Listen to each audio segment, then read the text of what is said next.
almost forgot.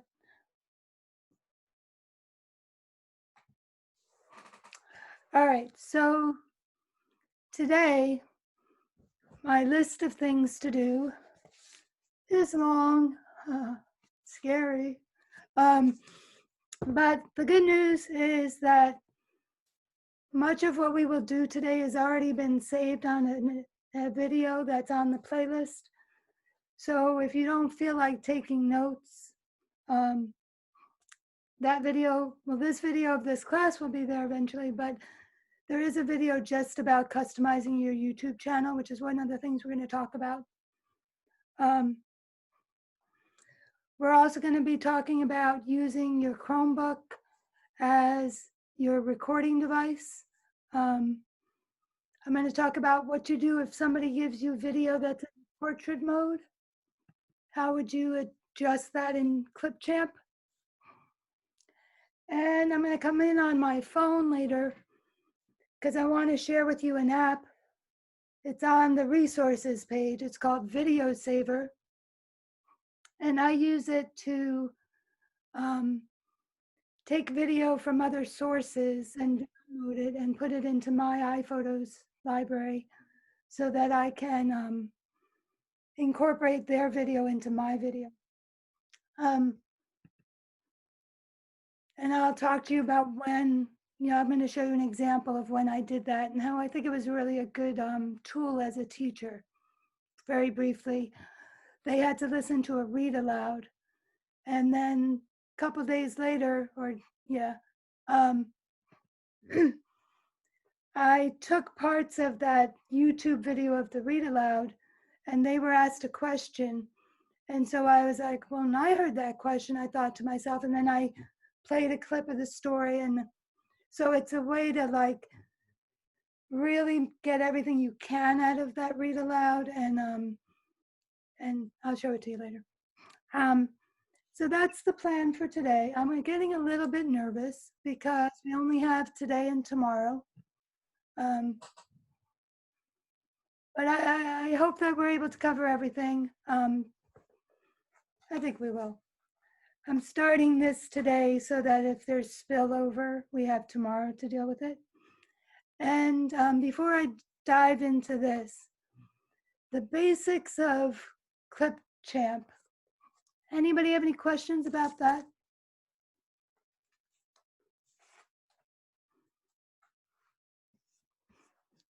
All right, so now, even though I told you I'm nervous that we're running out of time, that doesn't mean that I still don't want to stop and answer questions, because I really do think people depend on those of you who ask questions, because they themselves are not going to ask questions, but they appreciate that you do. So don't feel self-conscious about it, and maybe people, I don't know, I assume people are appreciative that people are asking questions because it's answering some of their questions. Excuse me. I want to point out that I made this and I sent it to you in an email. Housekeeping. Make sure you're filling out your participation form on Sched. You get to it by clicking on the class. You'll see a yellow button, I believe, that says feedback. That feedback leads you to your participation thingamabobby. I do not read the chat during this class, sorry. So if you have questions, just use your microphone for that. Claire, I have a question about the feedback, if it's okay. This is Dawn. Oh, okay. I thought you were saying that there's feedback from my audio because I was having issues with that. No, go ahead. Let's talk about that. If you're trying to give feedback for past classes. Yeah, you can. Oh, you can. I think so, because if you look up on Sched, it says show previous days or completed classes. It's up at the top. Okay. And then I think you can slip back into that class from Monday and get that feedback form. Okay. I'm pretty sure, because I think from Sched's point of view as an app, it doesn't want to block you from giving feedback. So, and that's the way that BUSD is using the app. Anyway. I was able to go in on Tuesday and do the feedback for Monday. Yeah. And Okay. you have to click something up at the top that says show previous to open that up. Any other questions? All right, so I'm excited that I made this for you guys yesterday afternoon, whenever it was. And it's a guide of what we've done so far in Clipchamp. And it's located on your resources page. And I'm just going to throw that into the chat right now. But you probably already have it.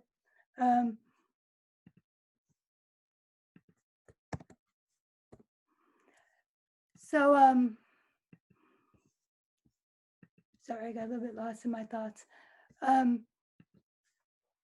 If you have not yet received an email from me, please put your name in the chat and go ahead and tell me your assignment as well, just so I can maybe use that to filter my teaching. I haven't actually done a good job with that, so I shouldn't even say that. Just give me your name and I'll get you on my mailing list so you're getting these resources. Okay, so starting with, I'm going to actually stop sharing on this device, and I got a Chromebook over here. All right, so let me stop my camera here. All right, I'm going to share on my Chromebook because I want to show you.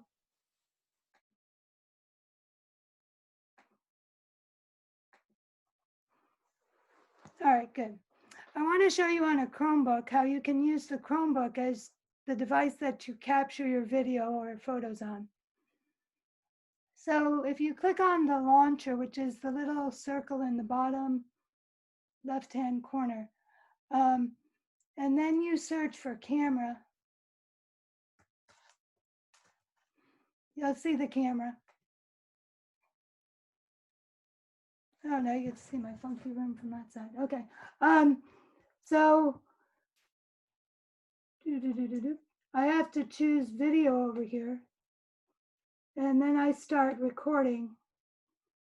And when I'm done, I can stop recording. I have a choice of photo and I have a choice of square and video. So now that I'm done, I'm going to come back over Claire, here. can I Yeah. ask a question about those controls there? Yeah. I was using those cameras to videotape stories that I was reading aloud to my kids. I couldn't figure out where you clicked on it to save. It always happened accidentally. But how do you save the video? Where am I supposed to click? I think it's automatically saving it. Let's take a look. So now I have two videos. I'm going to close this. I'm going to go into my files now. And if I click on recent, I think those are the top two. Yeah, there they are. See them? Okay.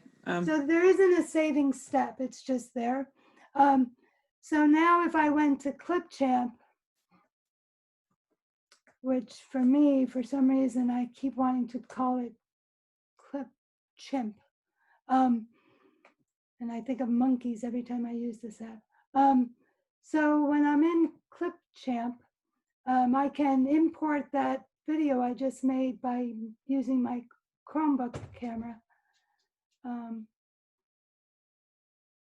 Let me let it load for a second. Okay, so I'm going to go home.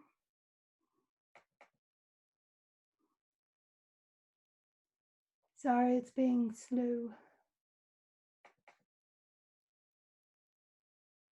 And then if I wanted to get that clip, I would click on Add Media, Browse Files, Recent, and it'll be there. There she is. All right, I'm going to stop sharing with this guy. And I'm actually going to leave the meeting with this guy. Okay, so that's how you can use a Chromebook to capture video. The next thing I wanted to talk about is what do you do if someone gives you, because a lot of time what I'm editing is children have turned in videos as a response to an assignment. And if you're using Seesaw, hooray for us, we got Seesaw Plus, because it's a wonderful app for little kids to be able to respond to your assignments using video. But and when they do record in video in Seesaw, it's the landscape. But if their parents upload a video that they've recorded from their phone, and I kind of hammer this point with them, but it doesn't get through. They film in portrait, which I'm not a fan of. So I have to deal with this video that comes to me in portrait, and I have to edit it together with other videos that are coming through in landscape. So what do I do if that happens?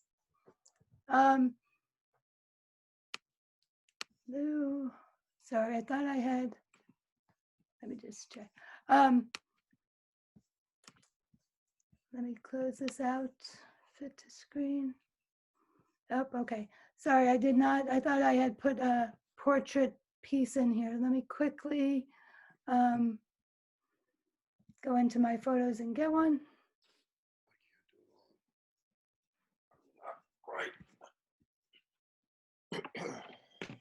Sorry, guys. Oh, my son will kill me if I use one of these. Hold on. I'll try and get one of my dog jumping. Okay. This one I think is good. Okay. So if you get something that's been given to you in portrait, I'm going to bring it down to my timeline. So what do you have a choice of? So right now it's going to look like this, in that, you know, two black things on either side. And that might be good enough, but it might not be, you know. So you might, here's how you can adjust it. You click on that clip and you click on transform. And this is where you're gonna, you could do this, crop to fit, and you can resize it. But it's an alternative. Now, Clipchamp doesn't have a lot of controls on this, so you can't say which part of it you're gonna get. It's just gonna give you the center. Now, in the case of this clip, oops, I didn't apply it apparently. Let me try that again. Transform, crop to fit. Okay. So sometimes that's a better choice. In this case, it wasn't necessarily the better choice, and I can put it back to auto fit. But sometimes when you're in portrait, it's okay to just get that middle section. Sometimes it winds up chopping the top of the kid's head off, but sometimes it's necessary to actually see, but it's up to you. It's just a way you can work with portrait video. And just while we're in here, I think we already talked about this, but I could actually flip my video vertically and horizontally, and I can rotate it. Now, using tripods and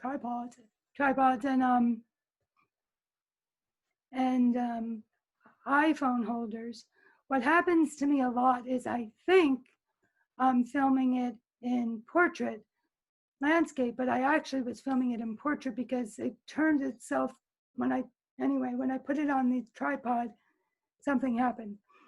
So this is a nice place where you could change it, because I like sometimes film things sideways by mistake. And then I'm like, oh, I just did all that filming for nothing. No, you can actually fix that. You can fix that in photo as well, by the way, in editing it, but you can fix it here in Clipchamp. If you, when I say photo, I'm assuming you have an iPhone.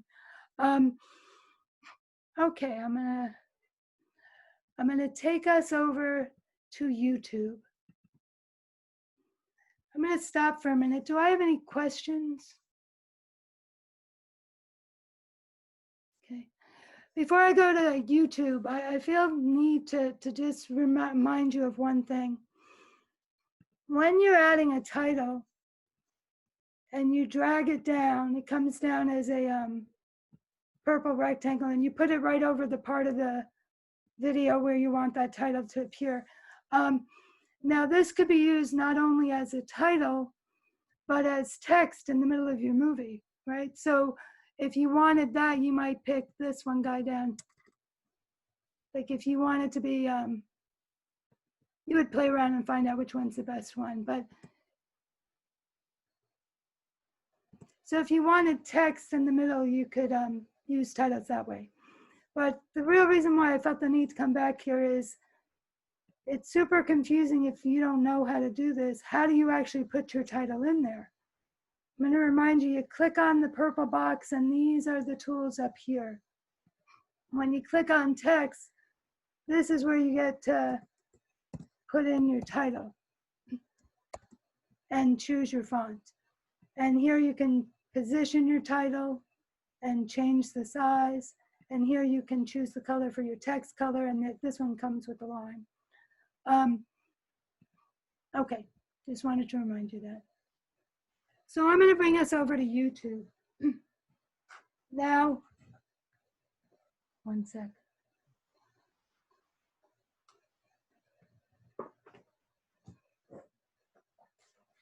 Sorry.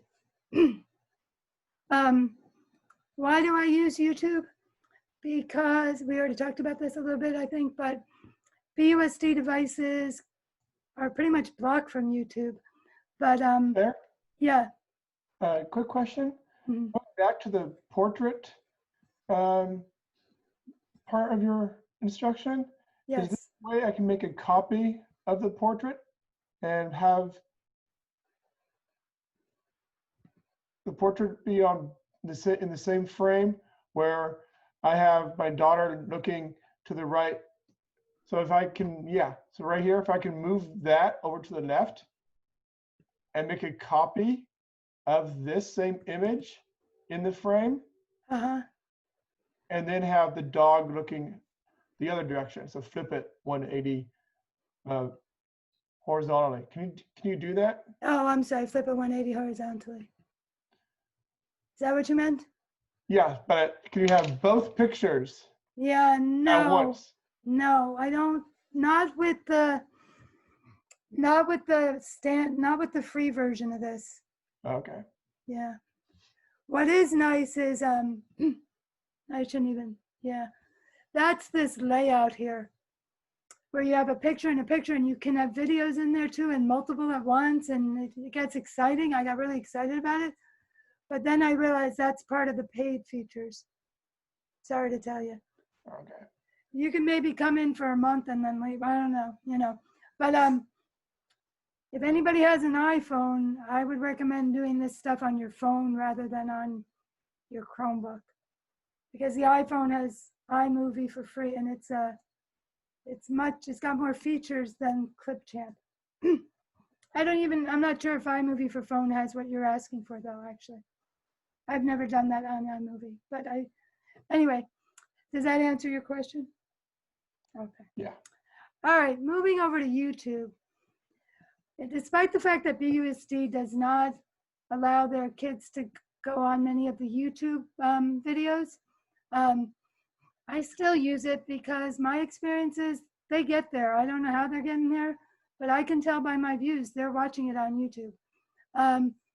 And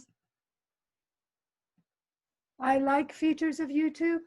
And I believe if you go to YouTube right now, you already probably have a YouTube account, but if not, it's pretty straightforward. With your BUSD account, I think it comes with the YouTube account already.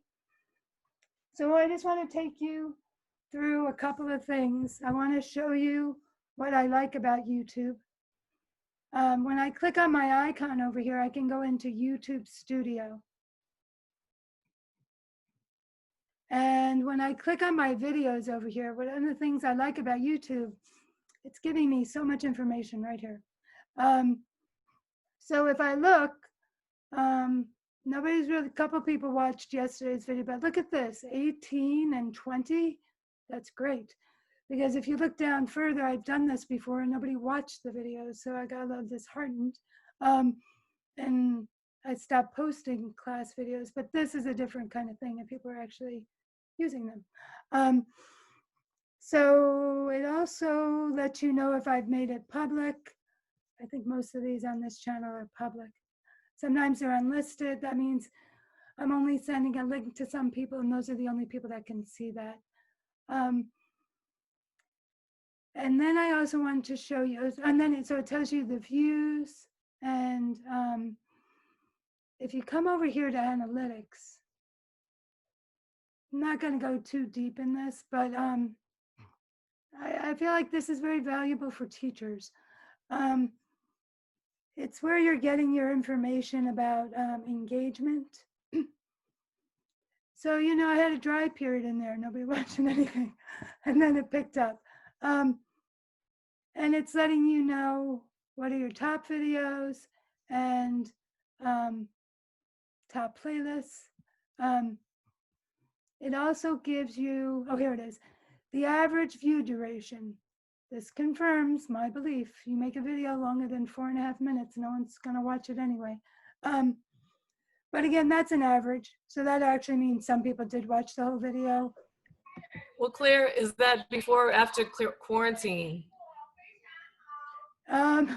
This is in the last 28 days, which I believe I could change it. Let's see how it was for the year. Yeah, see, I don't know what was going on here. Oh, I know. I made a travel video of my niece and I traveling up and down the coast. So yeah, people are watching that. Don't know what this is, but this is my distance teaching right there. Right, we went out in March, and then you could, oh, I know what happened here. It drops out because I changed channels, okay, and we should talk about that. You're going to want to use your BUSD channel. I was using my personal channel, and I thought that was best because BUSD owns everything that you do with your BUSD account. You don't own that stuff. And I'm like, I don't know if I'm comfortable with that. So I was using my personal channel. But then I found out if you want kids to be able to access your YouTube, you need to use your BUSD account. I'm going to come out of this, go back to, I can switch accounts. I have 3 accounts. I'm an old time YouTuber. I came in as Miss D210 back in the day. But the one I'm using now is my BUSD account. Now, the reason why you want to use your BUSD account is, excuse me, that'll let them get to it, and then you're going to do certain things I'm going to show you in a minute, which try and get the computer to recognize that you're an okay channel for kids, and you're going to make your, like, this channel is my BUSD channel is a channel with just kid content. I don't put anything else on there. So anyway, I'm just going to take a look at this real quick over the last. Yeah, and so there's that was the rest of my, and so that's like, as a teacher, that's encouraging. You need that kind of feedback. I personally do. So I want to show you, I'm going to go to my channel. So I'm clicking on this icon and I'm navigating between YouTube and YouTube Studio. YouTube Studio is where, as creators, you guys have access to tools, and we were just there, and I'll go back there again in a minute. I'm gonna go back to my channel for a minute. When you're on your channel, you can click on customize your channel. And that brings these pens up, which gives you editing privileges. So you can pick your photo for the banner at the top, edit, and they have a gallery you could choose from, but you can also access your own photos. And once you choose it, it'll show you a preview of what it looks like. And you can adjust the crop. So if you didn't like that part of the picture, you can go up or down. That's how you get this art, this channel art. Then, if you come down here, this is my featured content. So if I want, when I'm doing this, I'm choosing which is the video that I want people to see when they come to my channel. I try to take something that has a nice thumbnail, and I'll show you how to choose your thumbnail. I try and pick something that's popular. So I do it by the number of views. And also I just have a sentimental attachment to that boat video. So that's why I choose it. So, I'm proud of my arts and crafts. It's like, anyway, I'm an arts and crafts addict. So coming down here, you can add a section, I think, and that's what I did. I don't know if it comes automatically with another section. And when you're, oops, cancel, let me get up here. When you add another section, you can now show them your uploads. I think it defaults to uploads, which I did not want uploads because it's just going to show them the last thing you uploaded. And I upload lots of stuff. So I don't necessarily want the most recent uploads to be what people are seeing when they first come to my channel. I like to use popular uploads. That's the one I choose. Or you could choose, Clara, do your students subscribe to your channel? You know, I don't have a lot of subscribers actually. You know what, it kind of got thrown because I switched channels in the middle of the instruction. So that I'm like, all my subscribers, all 6 of my subscribers. I don't know about subscribers. I never told them to, and I don't have a lot of them. I haven't really looked at it that way. Maybe that's something I should do. I don't know. So the other thing is, actually down here, let me get back to this. I think what I would do is I would do, oh, it's not allowing me to do. Apparently I don't have any playlists on this, but I would normally do created playlists here. And then it would show them my various playlists that they could choose from. Apparently I don't have that. So that's how you edit your channel. And now I'm viewing it as myself, but I could view it as a returning subscriber. And then I could see what they can see. Oh, I do have a playlist. Apparently I only have one. All right. Now I want to go back into YouTube Studio for a minute.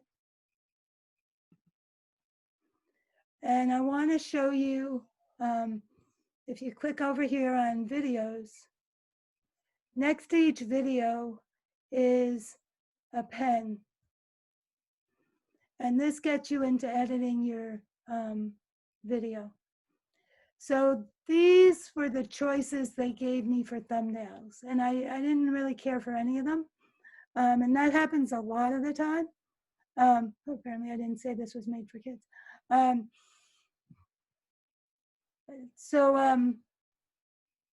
What you can do is you can upload a thumbnail. And the way that you do that, hold on one sec.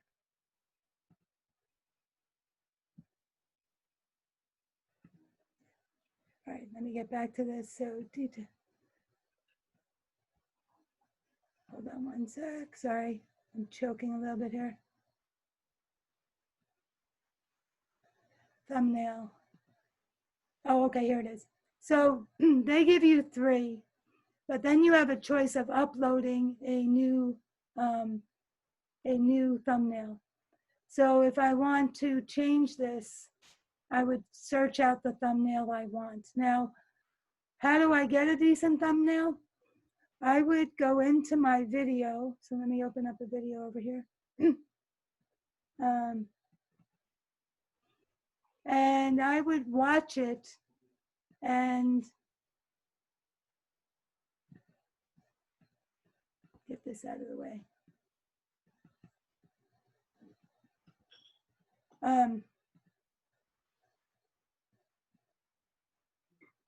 All right, I do it normally on my phone, so I don't have this control thing in my way. but I would watch my video. And when I see a frame that I like, I would take a screen capture of that. And so now, when I'm over at YouTube, and because, unfortunately, YouTube is going to catch you when you have the strangest face. And they're like, gosh, I know I'm not a beauty, but I can look better than that. So you can scan the video and find the place where you're the prettiest, or you can put something that's not your face. So then I would go there and I can see that's,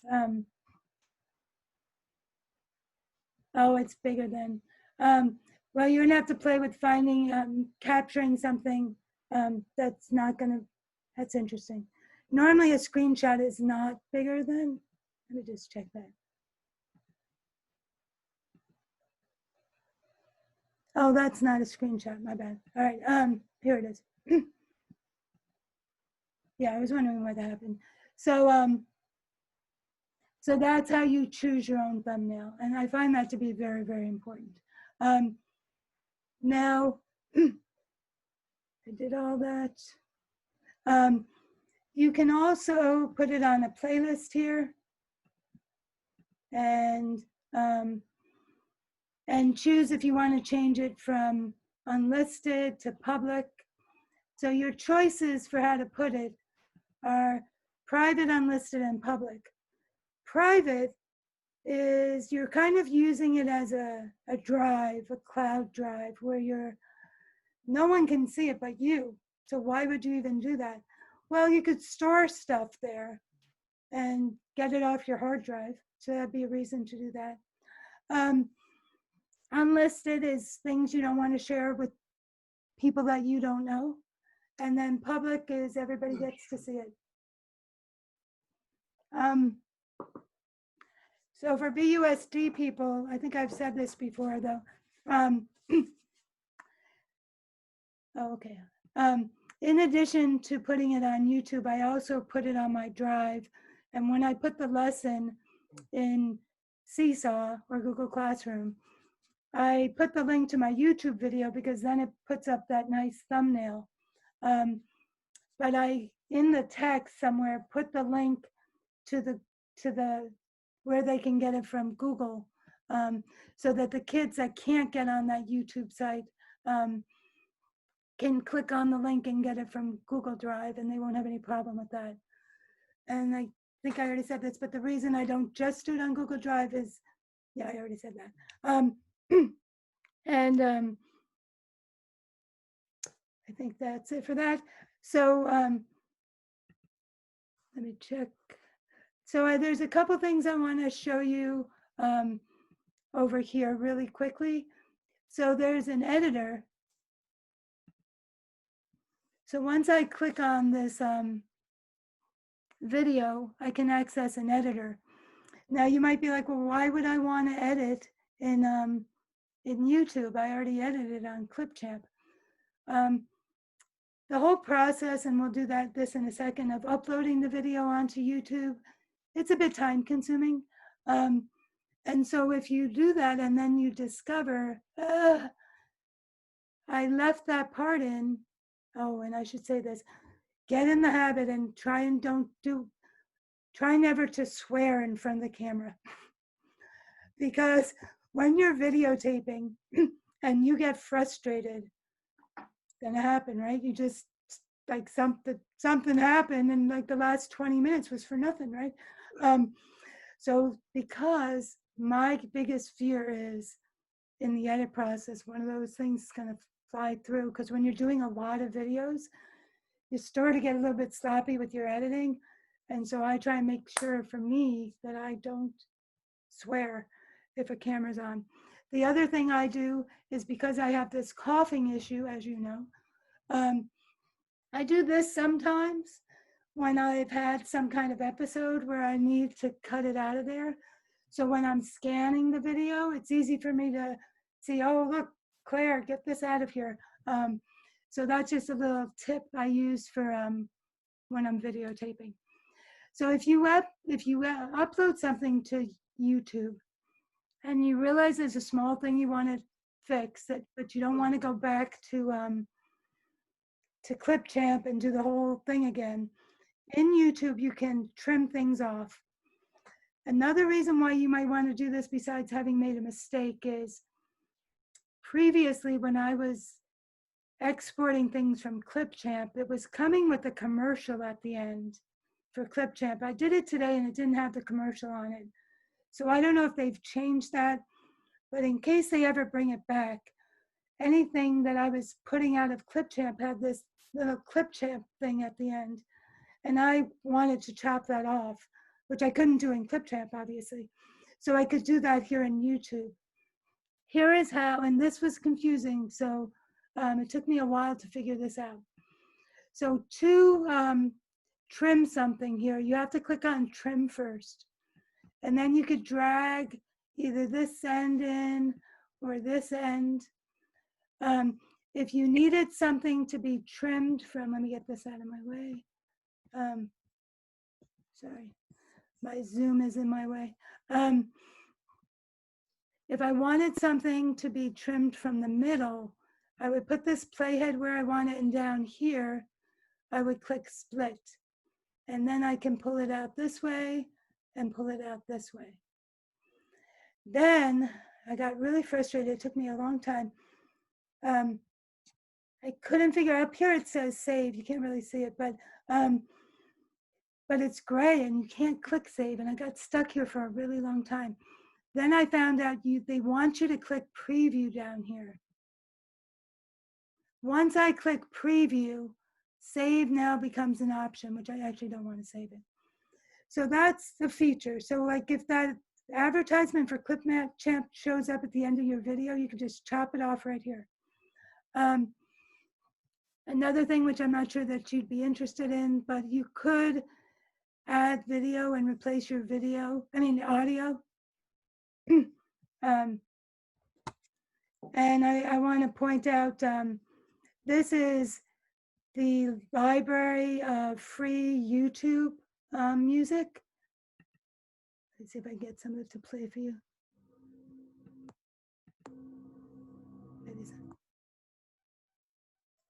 It's being really quiet. Let me see.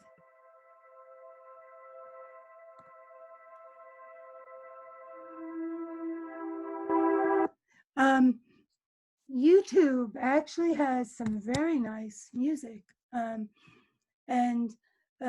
Anyway, I don't know why you would want to replace your audio at this point. So let me get out of this. But that's another option in the editor. And then I want to bring you down here to settings.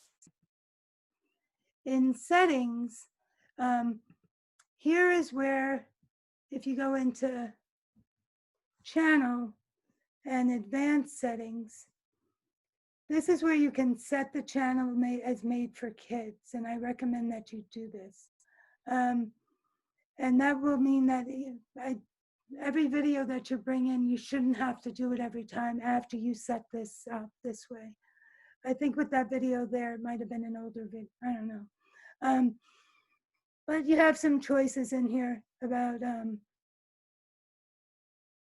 the ads and things like that. Let me close this. The other place where I want to point out that there are settings is if you go to your channel,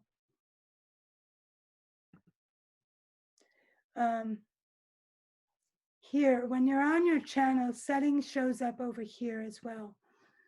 And this settings is important. So if I go to accounts, I can check my channel status and features.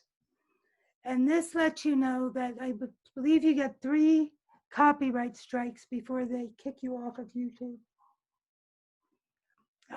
Or community guideline strikes. So it tells you how you're doing on that. I'm happy that currently I'm free of strikes. And it also lets you know what you might be eligible for and that you might want to enable. My advice to you, oh, you're ineligible because it's for kids. Keep away from monetization because that's when people get excited about what you're doing. And anyway, you get in trouble with copyright laws if you're monetizing anything. So how are we doing on time? I'm going to stop there for a minute. I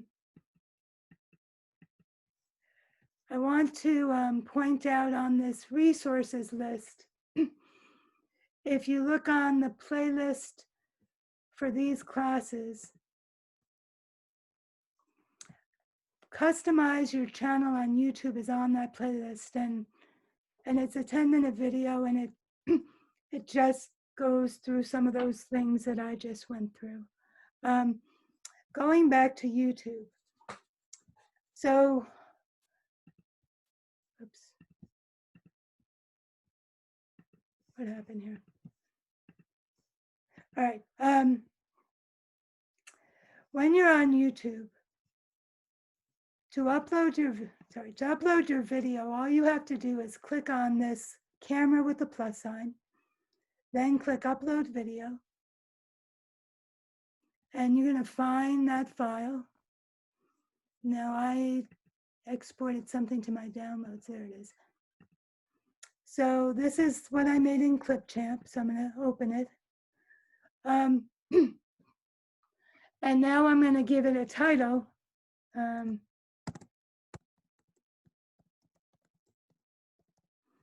Oops. And choose if I want it to be. Okay.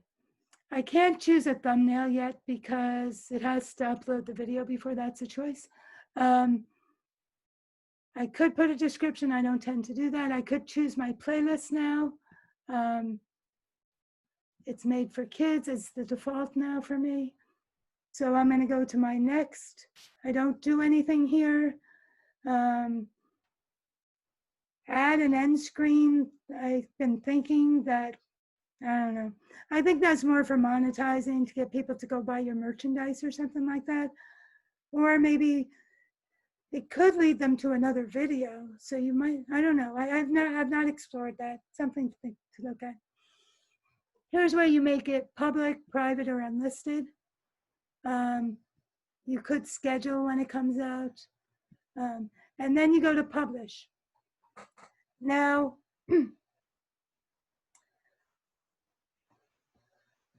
oh, that was really fast. Normally that takes a while. That must be a super short video. So with my computer, because I was doing much longer video, it's only 43 seconds. I would have to, now this is for, I'm not sure about the Chromebook. Yeah, I think with the Chromebook too. You might need to go into the settings so that your machine doesn't fall asleep.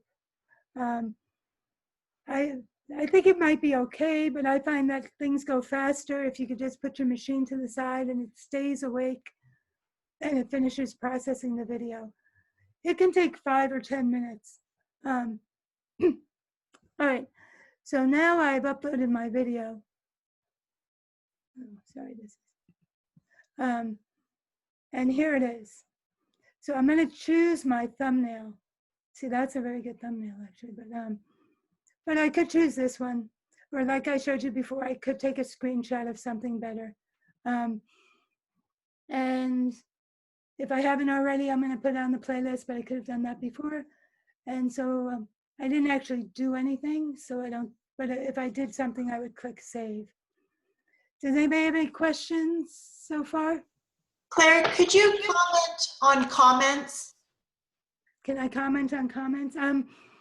You know, it's a bit creepy for me because people you don't know are going to start interacting with you in comments, and like I don't even, like I did I disable my comments? I don't know. I meant to. I think I did. Let me take a look at one of my videos. You know what happens? I think it's really just bots, but do I have comments? Still there. I did get permission from my parents. I explicitly sent out an email saying that I was going to be teaching teachers. And were they okay with me using their video images of their children in that public way? And they all approved of it. Is that usually sufficient for Berkeley Unified?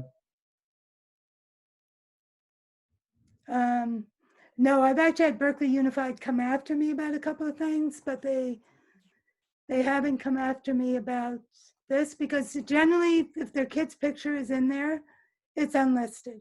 I don't Okay. put it, it's on YouTube, but you can't see it. It's not in the playlist. It's not on my channel. And it's only shared with the families by link. Okay, And I have a second question, and thank you so much for that. The second question is about the YouTube channel. You mentioned you moved items from your personal YouTube to your Berkeley Unified YouTube. Is there an easy way to migrate videos from one to the other? Or is it a simpler fix to just allow your Berkeley Unified ID to be an editor of your channel? I don't know if that makes sense.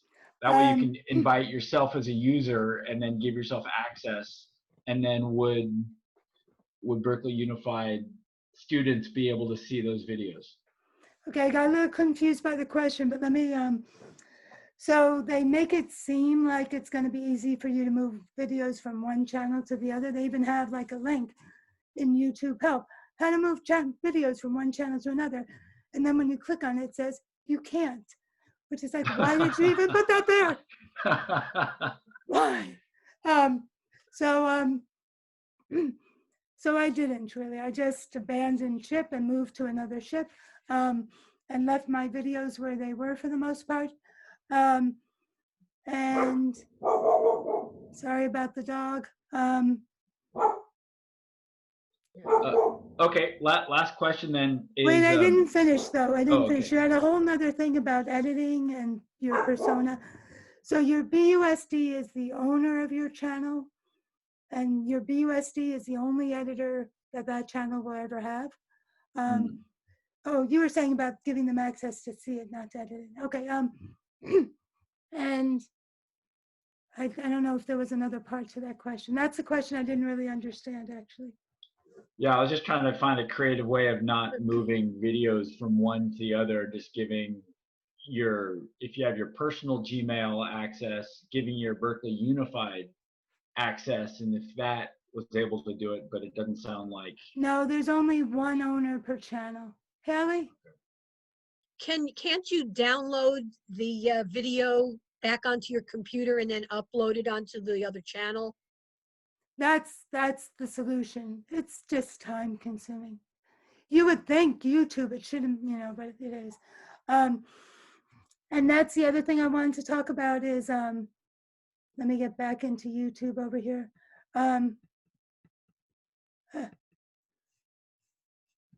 So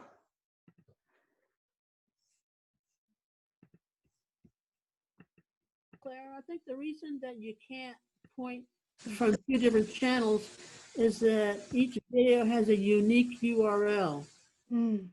So if it's going to be in a different channel, it needs to have a different URL. So you need to upload it. Got it. That new URL. Yeah. So I wanted to show you over on these, when you're in YouTube Studio, and you are over here, these three dots, this allows you to download your video back down. So my advice to you is keep your device clean. I even went back into Clipchamp and cleaned it up, because on the home button are all your projects. And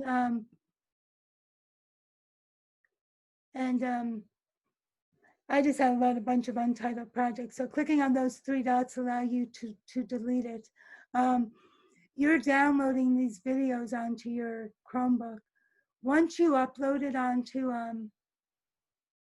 YouTube, I go back and delete stuff. I delete all well, it depends on how you feel about your material, but since there's so much production going on, I'm going to stop sharing. I delete the original videos. I delete the edited video. It's now living on YouTube. I don't need to keep the stuff. Well, you maybe do. Like if you're sentimentally attached to the videos, then that's different. But um, just know you can get that back by downloading it off of YouTube. It won't be as beautiful in resolution as the original, probably, but when you're creating this volume, it's like once I'm done with this video, I don't ever want to see it again. Claire, Yeah. you know, if you download something you've uploaded to YouTube, you put it back on your computer, can you edit it again or? Yeah, you could. You could bring it into Clipchamp and edit it again. Yeah. What is the extension? Oh, I'm sorry. Go ahead. Oh, I just had a question about the length of videos. Mhm. Do you have issues with you get to a certain length and then they just don't really work well? It's just about the engagement. Um, that that kids are no, like the average view time is 4.5 minutes. So I just keep that in my mind. You can have a 30-minute video. It will take forever to upload it. But there's no problem with that. I'm not sure what the limit is on Clipchamp, actually. They may have a limit. But as far as YouTube goes, you know, you could put a big hefty video up there. But I keep them short because I think it's better to have 2 short videos than 1 long video. So really focus on your content. Don't try and do math and reading in the same video, like which I kind of do sometimes. Like I'm like, okay, checking in with you today. We're going to be doing this and math and this and reading. They tune out after a little while. Does that answer your question? Dance classes, and so that's why I'm asking about the length, because we have performances, and I'm thinking about we'll have to move our production to online. So Okay, I talked on top of you at the beginning. What is your position again? I teach African diaspora dance, and we're going to have our production move to online. That's why I'm asking. Yeah, so you're in a different situation. You wouldn't care about that 4.5 minutes. You're doing, Right. and your kids are so engaged and they're practicing with the video, I assume. Yeah, you can put it. Just know that it's going to take you forever to upload it. And you may hit a limit in Clipchamp on how long your video can be. I'll do a little research on that tonight and see if I can find an answer. Yeah, my personal rule is for video length, I would go by rug time rule. So for kindergarten, you don't want to go more than 10 minutes on the rug, or else you get a little, you know, fidgety. And then you add 10 minutes for each grade level. So I'd go that route. Yeah, but I hear what you're saying.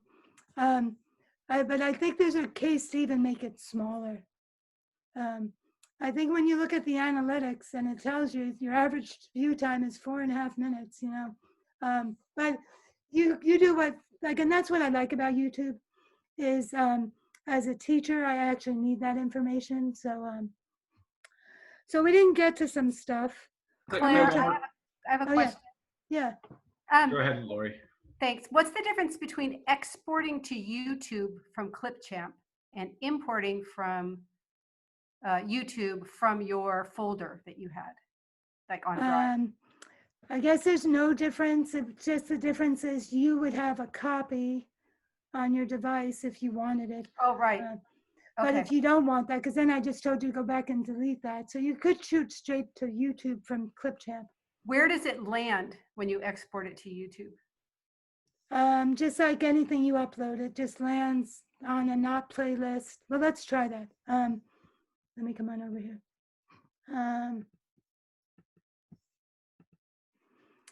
Unfortunately, it might take a minute, so I might take another question while it's going to be downloading.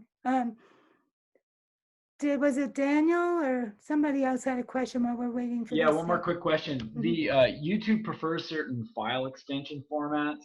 I've noticed that like WMVs play faster and smoother than MP4s.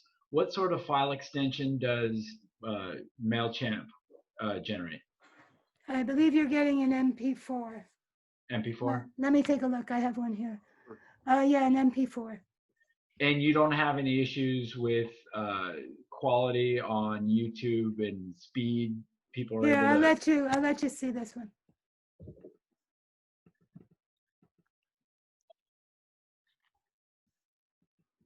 So this has just been uploaded from. Can you share your screen?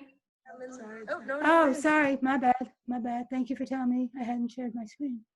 Oh,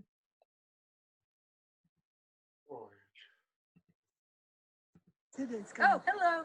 I'm in the river, and we're at the Standish Hickey campgrounds. It's such a beautiful, and there's little minnows swimming at my feet, and it's so beautiful here. So that's good, right? So I feel like that quality Thank is you. good enough. I think that's good, right? Oh wait, so I was answering somebody else's question at the same time.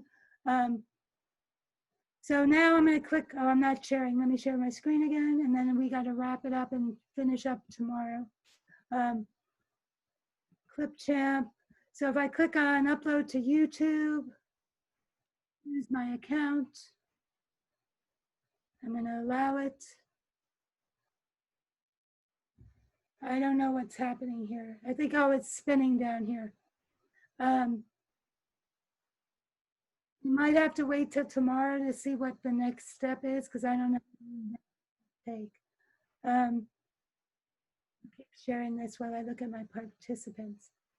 For those of you leaving, I'll see you guys tomorrow for our last session. Okay. And